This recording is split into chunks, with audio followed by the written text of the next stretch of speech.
And welcome everyone. I hope you are having a fabulous day. My name is Danette Fenton Menzies, and in case you don't know me, I am the Director of Learning at Magical Learning, and I'm always loving to learn new things. And this particular topic, managing upwards, I often get asked to talk at conferences and about. So we figured this month with our free upskilling session that managing upwards would be a really good one. So I encourage you to put questions in the chat box. Also feel free to share your experiences as we go through as well.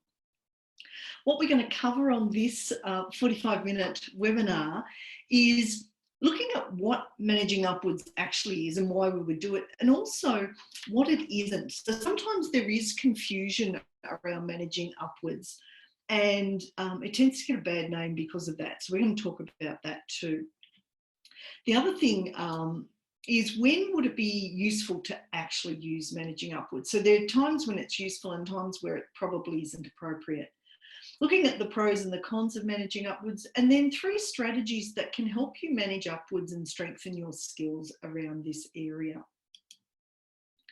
Actually, before we go to this slide, let me go back. Something I found out today, which I thought was quite interesting, is that, did you know there was a study done where 65% of workers said that they would actually choose a new boss over a pay rise. And I think this comes to this particular topic, that a lot of people are unhappy with their bosses, and this managing upwards, when we do it well, is actually a really good way to create a great relationship with our boss so that it's a win-win for everyone. So throughout this, I'd like you to have that sort of thought in your mind about, this is about improving my relationship with my boss and making it effective for both of us. Now, I do like quotes. So this one, request, complain. Inside every complaint is a request. Find it and make it. I often hear people say to me, oh, my boss doesn't do this, or my boss should do this. And really that's an opportunity for a request, and in some instances, managing your boss upwards. So remember that if you're complaining, you're probably part of the problem, whereas if you're requesting, you're giving your boss and yourself an opportunity to move forward more positively. So I would love for us to use the chat box and for you to share with me what you think is meant by the term managing upwards. So in the chat box, which will be on, if you wiggle your mouse, you'll see a toolbar, and there will be a link there to the chat box. So I'd love for people to think about, what does that managing upwards mean to you? Beautiful. Thank you, Richard. Helping a manager to help you. Absolutely. So it's a win-win in that situation, isn't it? It's not, and this is where we are taking responsibility for ourselves and we're supporting our manager. So there's a lot of accountability from both sides in this particular relationship. Yeah, lovely, Allegra. Telling your boss things they need to do to help you as well. Absolutely. And Allegra works with us, and she knows sometimes she needs to manage us because we become a bit of a blockage when we're travelling. I suspect it's been easier since we've gone into the isolation and we're not leaving home. But who knows, Allegra, I'm sure we'll share that with you. But thank you, everyone. So in terms of a definition, I quite like this one. Managing upwards is a method of career development that's based on consciously working for the mutual benefit of yourself and your boss. So a couple of things in that definition. It's about career development. So one of the ways we learn to be a boss is by supporting our boss and understanding the things that they go through. It's also a conscious process to start with. We can't just assume that we're going to have the skills to manage upwards. Just like when we promote someone in a workplace, they won't always have all of the skills to be able to hit the ground running when they get that promotion. So this is a way of us supporting them and also growing ourselves. And some of the things that are really important around managing upwards is that it is important to understand your manager. So if we're going to be working with them, we need to actually understand how they prefer to work, how they like to be communicated with, what motivates them and what doesn't. And a number of these we're going to touch on when we get to the tools and techniques. Also, how do they like to work? So some bosses will, or managers will be more hands-on, some will be quite hands-off. So it's understanding what's the appropriate way to manage that. Also, how do they like to deal with conflict? And particularly, how do they like to give feedback? So some bosses won't like conflict at all. And therefore, if you're not managing upwards in a way that they like, they won't necessarily tell you directly. Now, that can make for an interesting dynamics in that relationship. So understanding up front what it is that keeps them comfortable versus what's going to make them really uncomfortable and could fracture potentially the relationship. It's also really important to understand what their top priorities are, and they may not be the same as your priorities. I know in previous roles, not in my current role, but in previous roles, sometimes I've had a number of people reporting to me, and what was really important for them wasn't necessarily always my top priority. And I had to manage that, particularly under pressure, where I had lots of tight deadlines, to make sure that I supported them and also was able to complete what needed to be completed. And another thing that's really important about managing upwards and understand your manager is understand what are the challenges that they're facing. And particularly in these disruptive times, those challenges won't necessarily just be work. So we've been running over the last week and a half a number of webinars around disruption. And one of them has been leading teams. And a number of leaders have talked about, managing their children at home, their partner also working at home, sometimes also caring for their parents, etc. as well. So nowadays, it's not just what's happening at work. Part of the challenges for your boss may also be what's going on in the environment around them because of the virus, etc. Some other things to think about is this is an opportunity for you to take charge of your work experience. So when we manage our manager well, or manage upwards well, it can actually be a really empowering experience for us.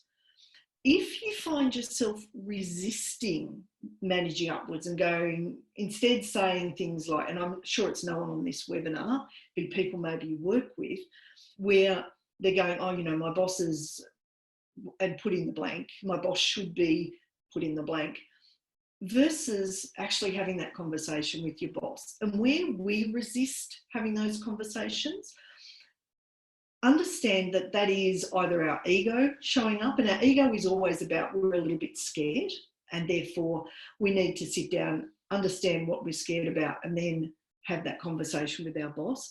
It could also be that maybe we've got a bit of a fixed mindset, or we believe that our perspective is the only perspective.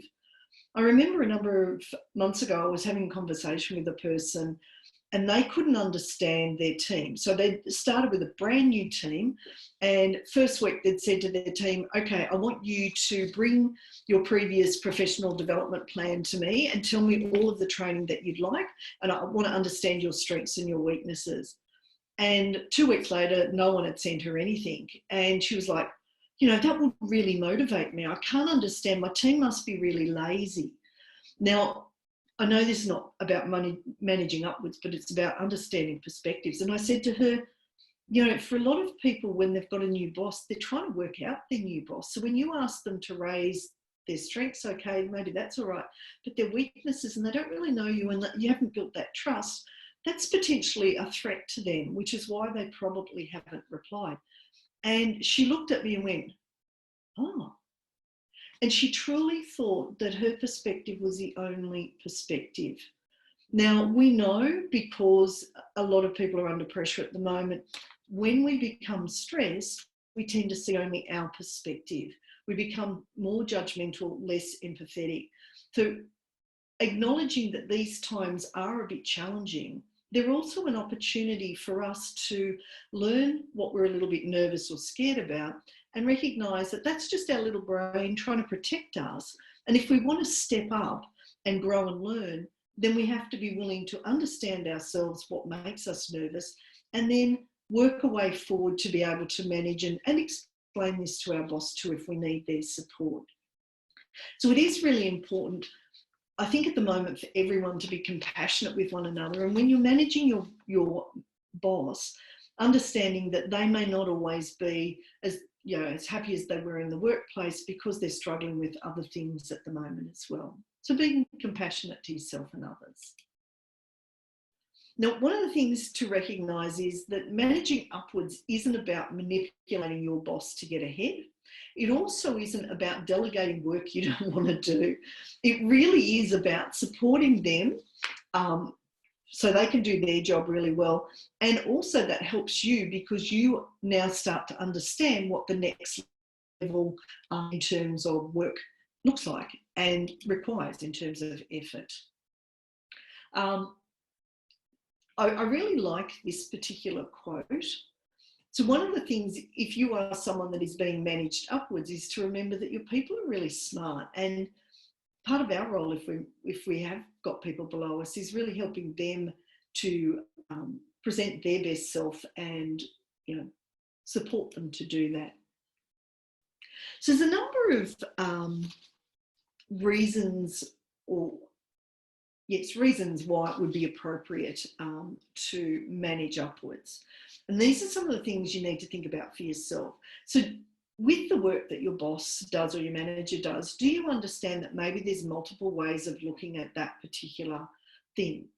And often, as you rise up in an organisation, you will see more from a strategic perspective. You'll also be often privy to more information than you can share with those below you. So understanding that when your boss shares information, they may have perspectives you aren't aware of because of the level that they're at. So it's being curious, I suppose, rather than going, oh, they have no idea what they're doing. And I hear this once in a while from people who don't understand that higher level perspective that the boss may have. The other thing is understanding why you're actually managing upwards and what you need from your boss in order for that to be successful. We're going to discuss how you understand your boss and their style a bit better shortly. And the other thing is checking that what you've got and you're thinking you might want to manage up can't be delegated to someone else either at your level or perhaps below you.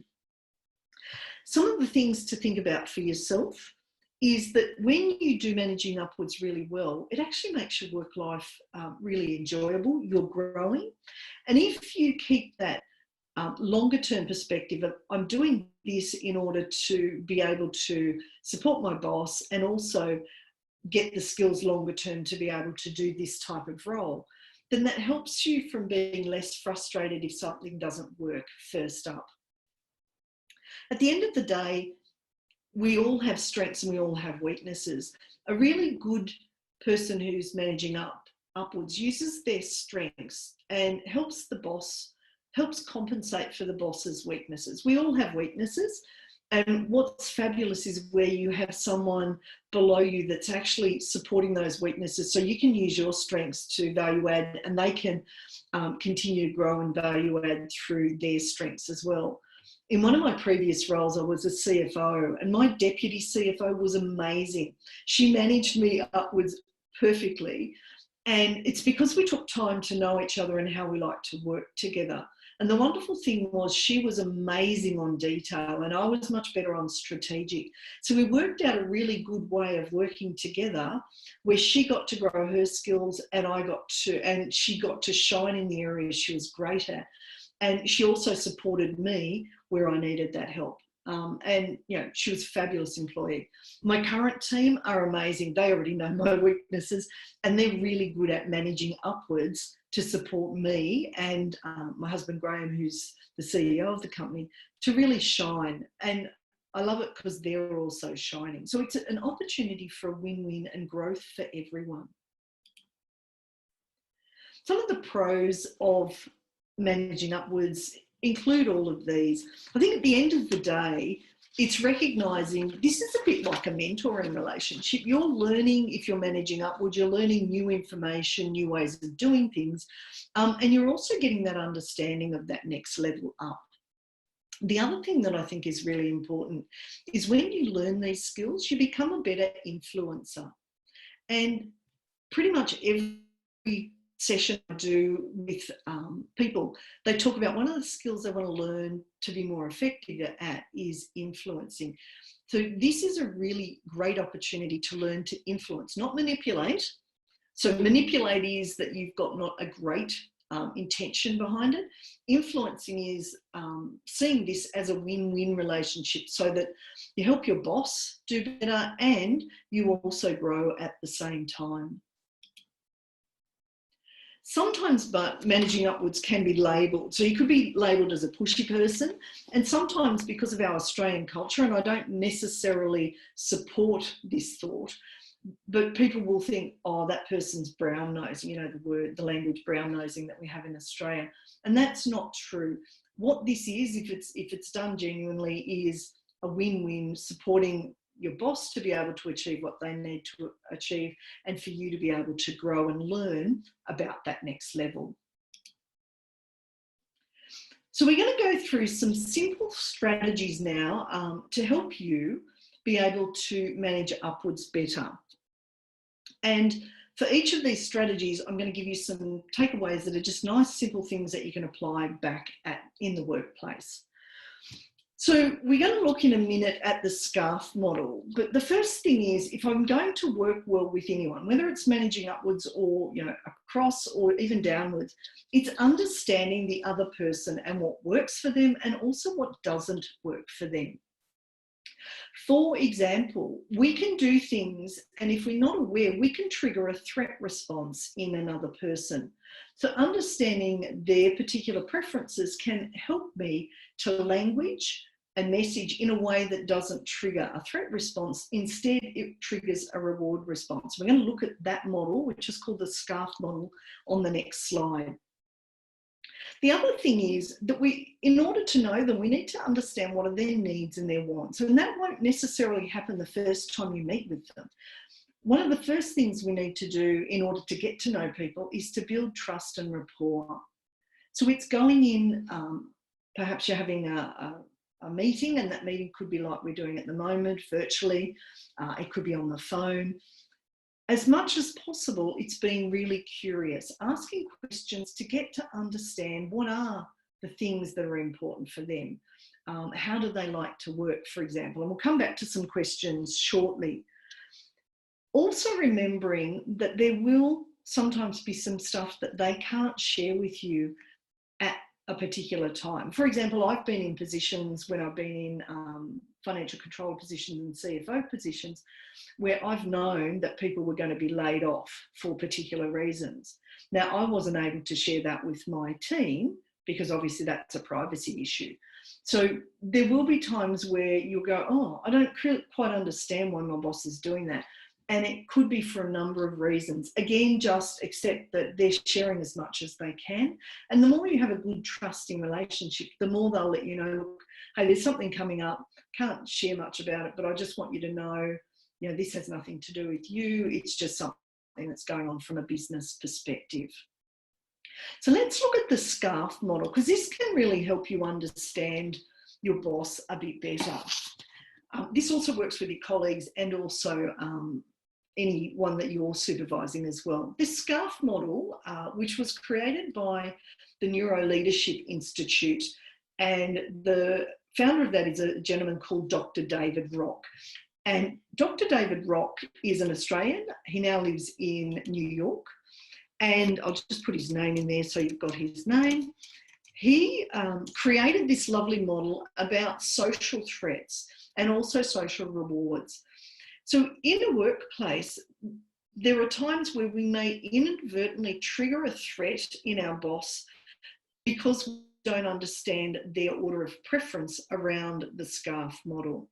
So these social threats are, and sorry, let me explain each of the elements first. So SCARF stands for status first. So at any moment when you're in a room for the first time with other people, your status threat will be triggered because you're trying to work out where do you sit in the hierarchy of that room. So we like to know who's who, and if for example, you're in a room, you don't know anyone, and someone comes up to talk to you, and you've noticed that everyone's deferring to them, like, listening to them quite, you're probably having a status threat in your mind because you're thinking, oh, I think they're probably someone higher up in this organisation.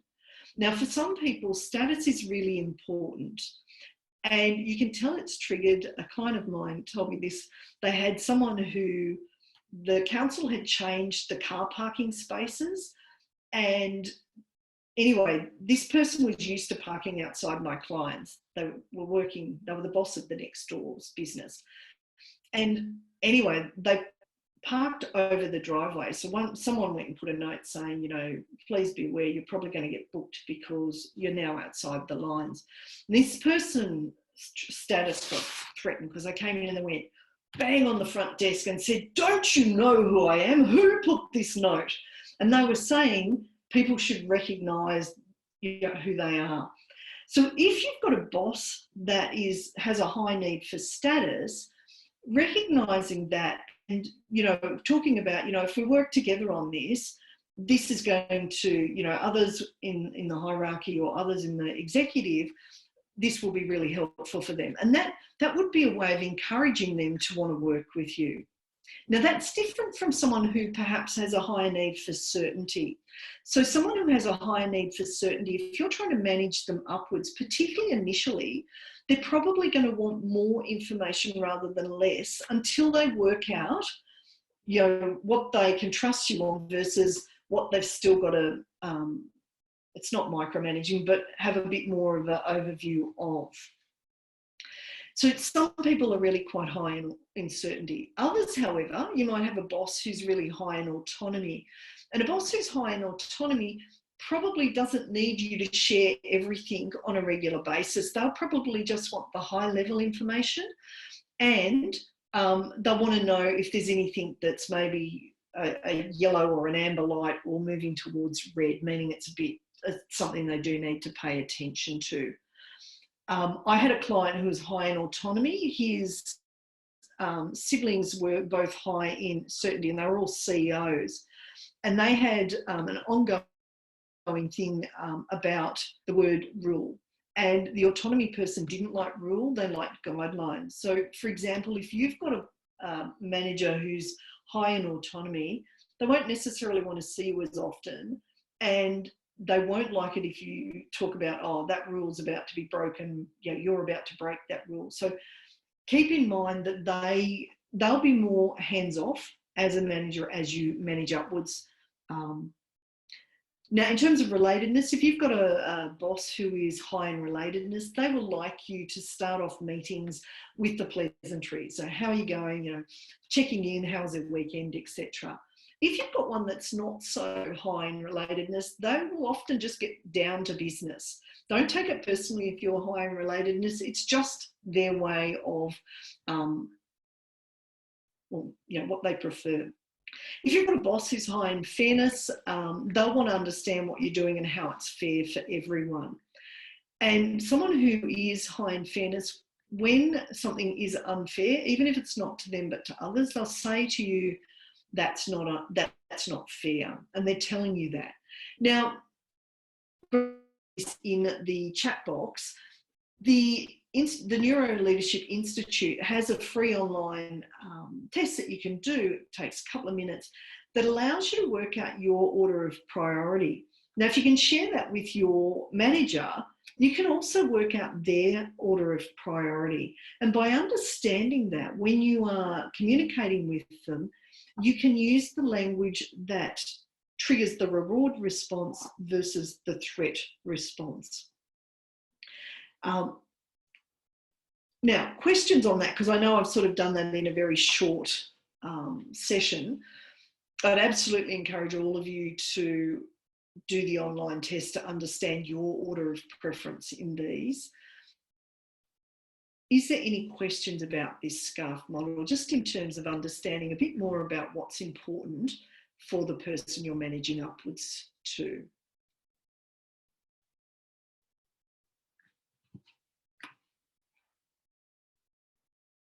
Doesn't look like there is. I might give you an example, again, just to share a bit more, and also for you to think if you've got any questions.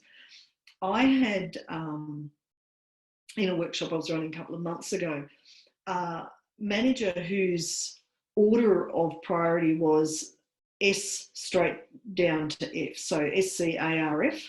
So status was really important, as was certainty. And they had a position below them where they could act 3 people, and they consistently only acted 2 people.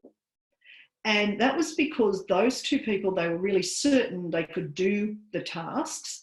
And because of that certainty, they also knew that they were unlikely to do the wrong thing, which would impact the status of the manager. Now, the third team member wasn't being acted, and the third team member had the opposite preference. So they went from F first, so fairness was really important, relatedness, all the way up to status. And that team member kept saying to them, you know, it's not fair. The other 2 get acting, but I should be able to act as well. And as that manager became more aware, they went, oh, because certainty is so important to me, I'm not acting them because they need a few more skills to be grown. So they went back and had that conversation and said, you know what, I understand that what I'm doing doesn't seem fair from your perspective at the moment. What I'd love to do is grow you in these couple of areas, and then all 3 of you can act in that position at different times.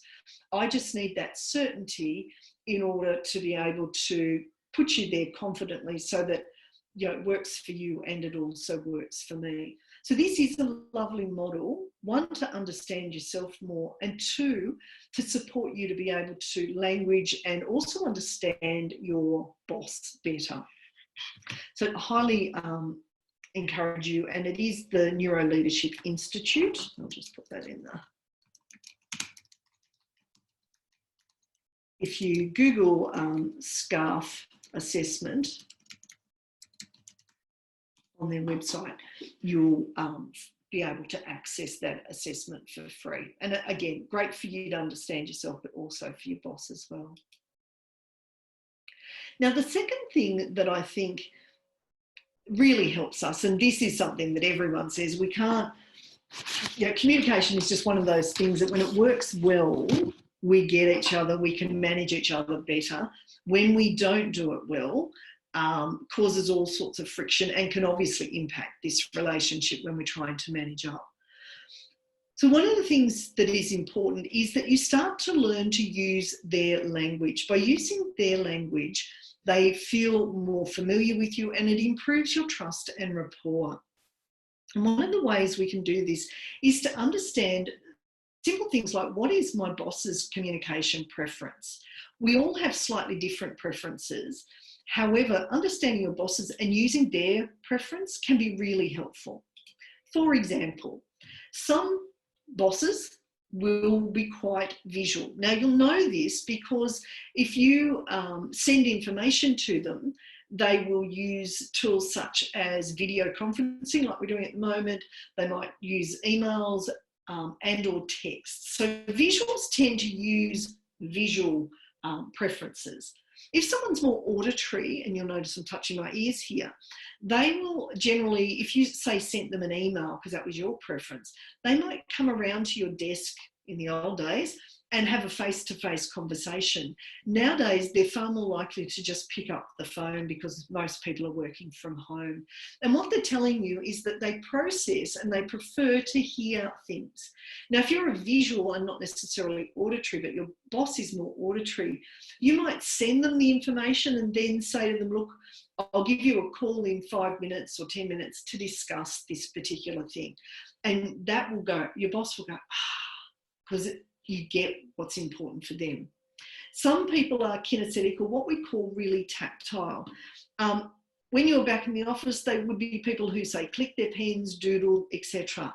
Now, a really good way to engage them is not to give all the information, to put some blanks in information, or to say, you know, can we discuss this more?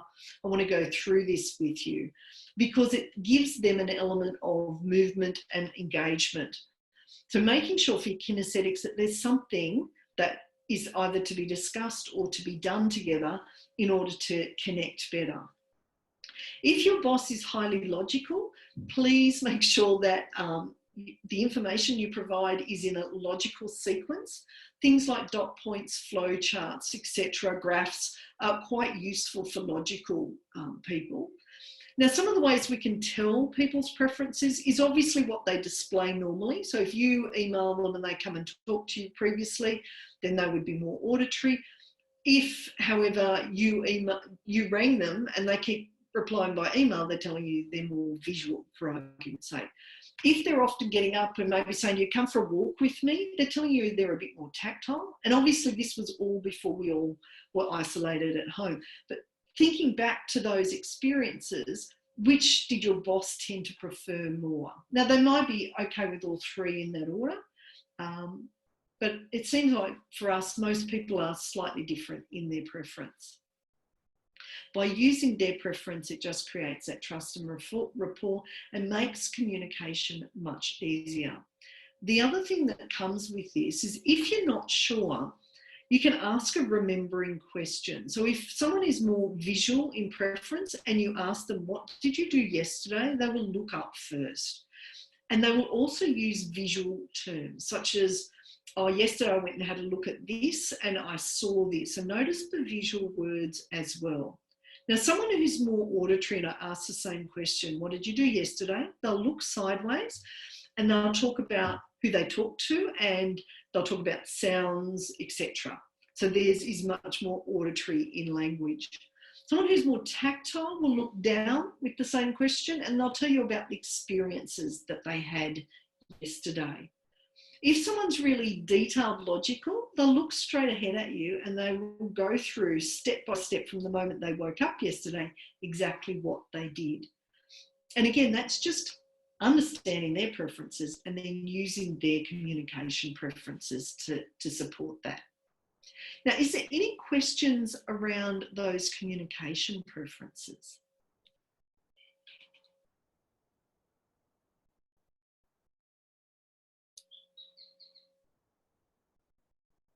Just checking, were people able to hear me before? I just realised I had my thing on mute. So you were able to hear me? Excellent. Can you hear me now? I must have slightly just, yeah, beautiful, excellent. I thought really badly. I went, oh, maybe I've muted myself. Now I'm just going to mute while you think of any questions and I'll just have a drink of water.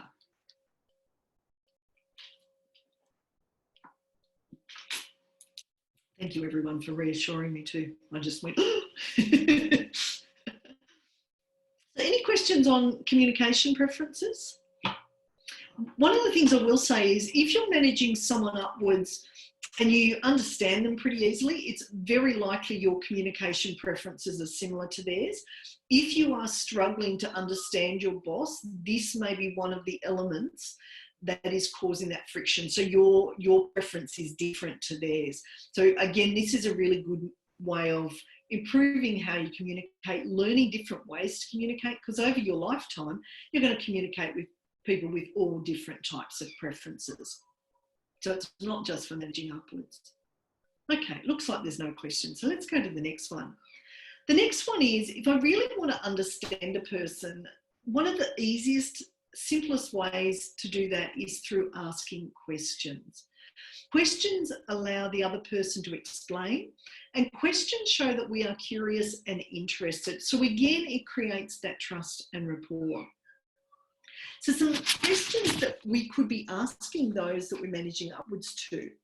Can you tell me how you prefer to work? And we'll send you a list of these questions, by the way. So we'll add them so that you can actually, you don't have to write them down if you don't want to.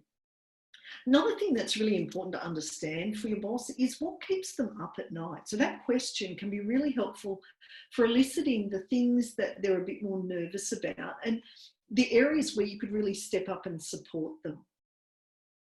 Asking them, based on the previous slide, you know, how would you prefer me to communicate with you? Would you prefer email? In these moments, doing the video conferencing or audio conferencing through the phone, etc. Now, one thing on communication, which I should have shared on the last slide, but I'll share now, is that we now know that the most effective way to communicate is face-to-face. Because when we communicate face-to-face, we're able to pick up not just the visual cues, the auditory cues, etc. And our mirror neurons, the little fangs at the front of our brain, are able to pick up what's not being said by the other person. So if the other person is frowning a bit, then our mirror neurons will say, oh, they're probably a little bit concerned about this, or maybe they're a bit annoyed about this. So you can then ask the question, you're frowning a little bit, just want to check in, did I say something that wasn't quite right? Or did I miss something? And by doing that, we're saying, I'm seeing you. Now, obviously, now that most people are working from home, the next best alternative is video conferencing, because again, we can see each other. After face-to-face and video conferencing, using auditory is second best preference. So either over the phone or doing audio conferencing are the next most preferred and most effective ways of communicating. We now know the least effective ways are emails and text. So if you are just starting to manage your boss upwards and you're having to do it virtually, would definitely encourage you to use video conferencing, or if the preference is more auditory, then over the phone rather than texting and emailing. It is so easy to misconstrue a text or an email because we don't have any of those visual or those auditory cues. So as much as possible, video or audio will help you manage upwards better, particularly when you're working from home. You can put it in an email afterwards, but make sure you've had that conversation so you're both on the same page. Another question to ask is, how often do you want me to check in with you? And that might change depending on the project that you're working on. The other thing is, what are your priorities? What are your goals? And also, just for feedback for yourself, if there was one thing that you would prefer that I do differently, or you would prefer that I could change, what would that be? And you're inviting them to give you some suggestions for growth. So again, questions can be a really powerful way to connect and also understand your boss better, and certainly allow you to understand how they prefer to receive information, what their priorities are, and things that you can do to support them better. So there are 3 simple tips. Know your boss, work out how they prefer to communicate, and communicate that way, and ask lots of questions. And I really like this one: if you don't ask, you don't get. A lot of people won't ask for things. And, you know, if there's something you need from your boss as you manage afterwards, if you don't ask, they're not psychic. They're not going to know, and they're not going to be able to support you. So I'm conscious of time. We've got a couple of minutes left, but I'd love for you to share with me, what are you going to work on in terms of managing upwards moving forward? So in the chat box, please feel free to share. And then we're going to talk about some resources that we've pulled together for this particular topic.